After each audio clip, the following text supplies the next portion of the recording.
I am extremely excited, but I'm also loving the environment.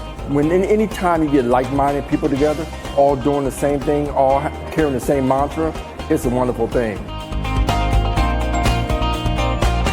Yeah, this is the first time I've attended BTOES, and I can't believe how much content there is. Been a really exciting event, having the opportunity to speak and have a workshop with everybody, get feedback, put out some ideas, and understand what similarities and differences everybody else is experiencing in the same space.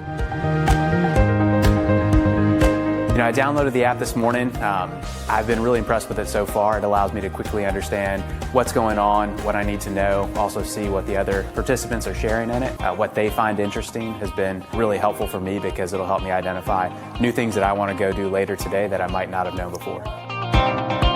Some of the problems are just so common between industries. So it's been a really exciting experience to meet people, to really share ideas. I hope to do that more. For me, the opportunity of talking around customers and the value of customer journeys was just too good to miss. The experience at BTOES has been really great. This is my first time coming out to the show. The venue has been really incredible. It's an excellent venue. I think the staff has been very accommodating, very helpful. Food has been delicious. It's been a great show. Well, I'm in operations at IBM, and we're doing lots of transformation, and we're always looking for opportunities to be better at transforming our organization from an operations standpoint, and really important to improve the experience of our clients and our business partners. So I thought I could learn from my peers.